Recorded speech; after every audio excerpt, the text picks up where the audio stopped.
No capítulo 6, versículos 12 a 17, a história de Daniel fica mais interessante ainda. Como Daniel tinha se recusado a interromper ou ocultar os seus hábitos de oração, ele foi descoberto rapidamente. Aqueles que tinham organizado a trama contra ele enviaram espiões para observar pela janela de Daniel. Naturalmente, eles sabiam que Daniel orava ao Deus do céu. E isso é o que eles viram, exatamente o que eles estavam procurando.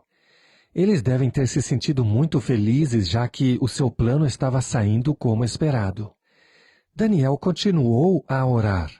Por quê? Porque este era o seu costume. E esses homens colocaram sua armadilha, certos de que tanto Dario como Daniel seriam as vítimas. Eles tinham o rei sob controle e pensavam que também tinham pego Daniel em uma cilada inescapável. A inveja sempre odeia a excelência que não consegue obter.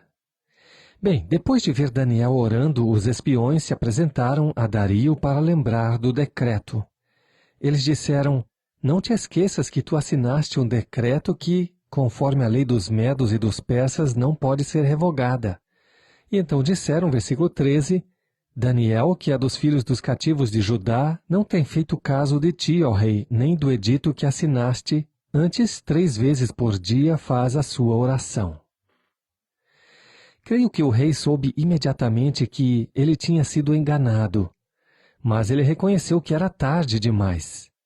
O engano dos governadores e príncipes foi eficaz, e o orgulho de Dario o tinha cegado para que ele percebesse a trama. Percebendo que foi vítima da falsidade deles, o rei ficou extremamente irado consigo mesmo.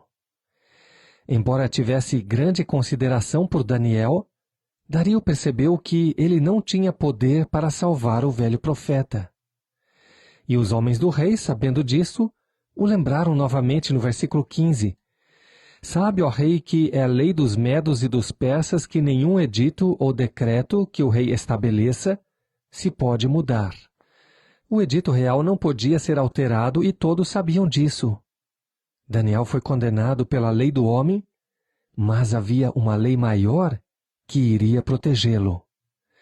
Talvez a lei dos medos e persas não pudesse ser mudada, mas Deus tem suas próprias leis e a sua própria maneira de executá-las. E quando Deus entra em ação, nenhum homem pode deter a sua mão. Dario não teve outra escolha senão trazer Daniel perante ele e pronunciar a sentença.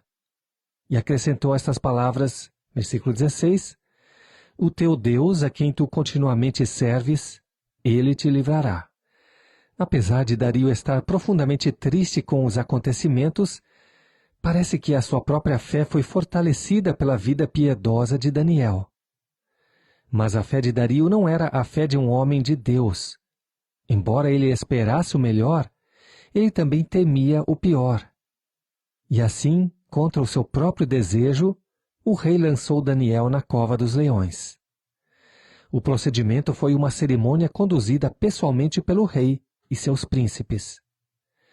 E foi trazida uma pedra e posta sobre a boca da cova, e o rei a selou com o seu anel e com o anel dos seus senhores, para que não se mudasse a sentença acerca de Daniel. Versículo 17. Neste ponto, o meu senso de humor emerge. Repetidamente, a lei dos medos e dos persas é descrita como a lei que não pode ser revogada, ou seja, não pode ser mudada. Entre aspas, o homem propõe e Deus dispõe. Quando o corpo do nosso Senhor foi sepultado, os principais sacerdotes e os fariseus foram a Pilatos e disseram: "Manda, pois, que o sepulcro seja guardado com segurança até ao 3º dia." Mateus 27, 64. E os versículos 65 e 66, "E disse-lhes Pilatos: Tendes a guarda, ide, guardai-o como entenderdes." E indo eles, seguraram o sepulcro com a guarda, selando a pedra. Eles guardaram o sepulcro o melhor que puderam, mas nunca imaginaram que o Senhor sairia de dentro da sepultura.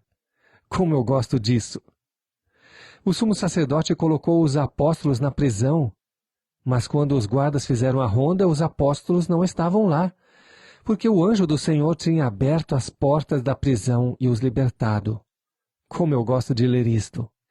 Eu me lembro de como Herodes colocou Pedro na prisão acorrentado a 2 soldados, um em cada pulso, e também pôs soldados de guarda fora da cela.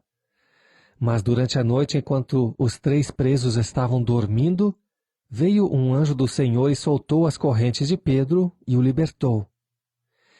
Quando os soldados a quem Pedro estava acorrentado acordaram de manhã, não sabiam o que tinha acontecido a Pedro. Que histórias impressionantes! O coração do crente se deleita em esperar que Deus ponha de lado as leis nécias do homem e, em seguida, realize o milagre. E isso nos traz, amigos, de volta à história do milagre na Cova dos Leões, versículos 18 a 23. O rei Dario passou uma noite miserável de insônia em seu palácio, esperando temerosamente pelo destino de Daniel.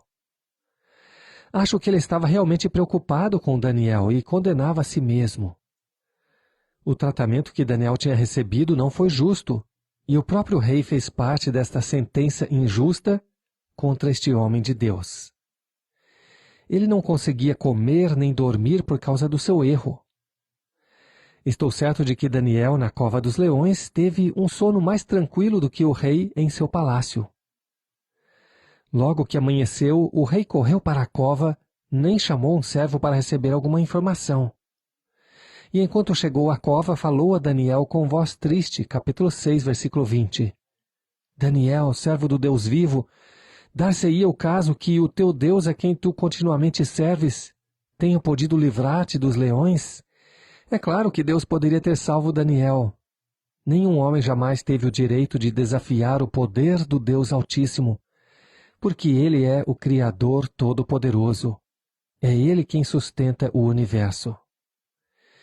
Ele teve o poder para libertar os amigos de Daniel na fornalha ardente, e ele poderia livrar Daniel naquela noite, pois ele é o Rei dos Reis, o leão da tribo de Judá. O grande poder de Deus foi demonstrado novamente. Naquela noite, Daniel foi abençoado e protegido pela presença do Senhor Jesus Cristo.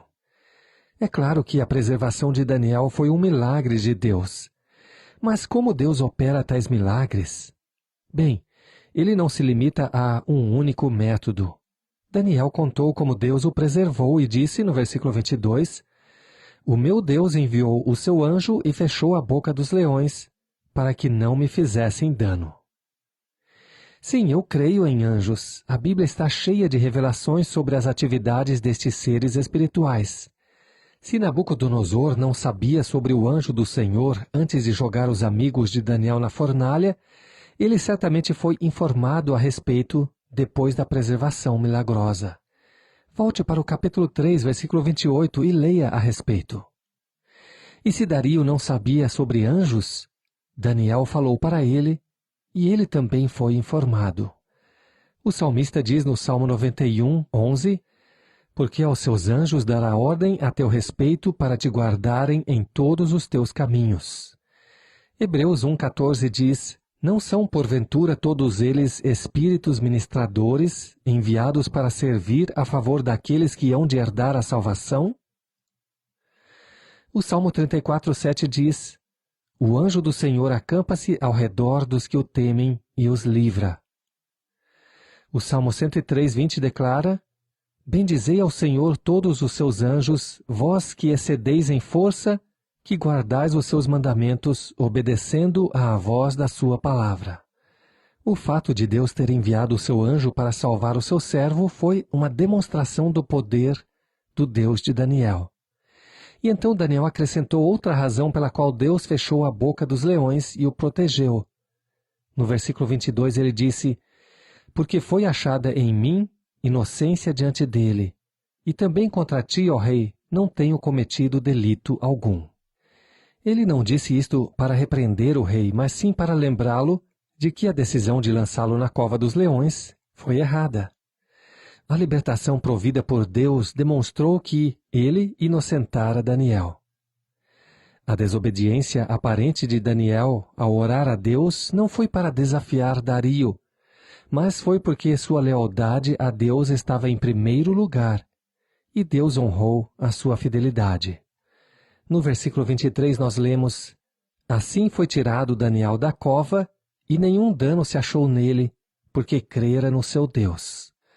O fato de que Daniel foi tirado da cova sugere que era um lugar fundo. Ele estava em excelentes condições físicas, apesar de tudo o que tinha acontecido. Por quê? Porque crera no seu Deus.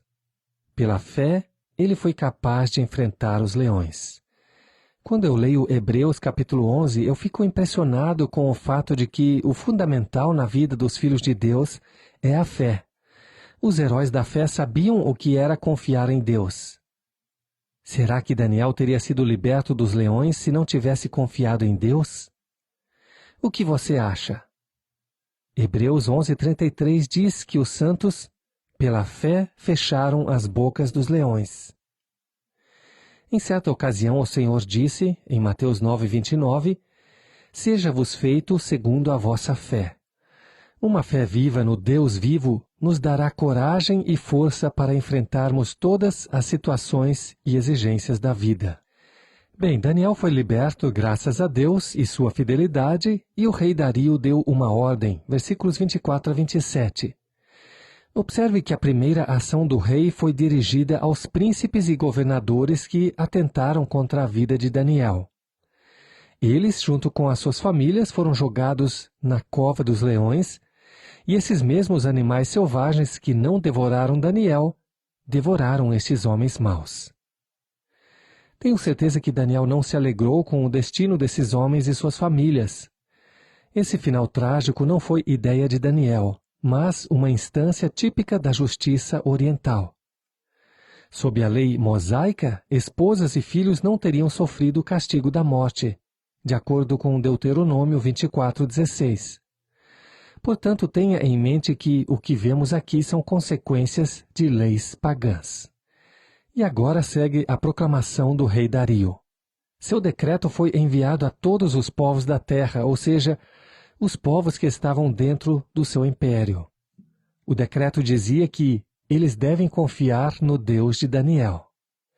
E também dizia que ele é o Deus vivo e permanece por todos os séculos e faz milagres. Agora, tudo isso não significa necessariamente que Dario experimentou uma verdadeira conversão a Deus. Ele apenas admitiu que o Deus de Daniel é uma divindade capaz de fazer sinais e maravilhas no céu e na terra. No entanto, é óbvio que Dario ficou profundamente impressionado pelo milagre que tinha presenciado. Nós não sabemos até onde ele estava pessoalmente comprometido naquilo que afirmou em seu decreto. Mas nós sabemos que quando Satanás tentou extinguir o testemunho do Deus verdadeiro na Babilônia, uma luz foi preservada e esta brilhou em toda a terra. Além do mais, os judeus cativos na Babilônia foram autorizados a adorar a Deus sem serem perseguidos. No Salmo 76:10, o salmista diz: Certamente a cólera do homem redundará em teu louvor. O restante da cólera, tu o restringirás. Eu creio e tenho pregado que um homem de Deus, vivendo de acordo com a vontade de Deus, é imortal até que o seu trabalho na terra esteja terminado. Daniel foi um homem assim e Deus o guardou para completar algumas obras em seu plano. Daniel prosperou.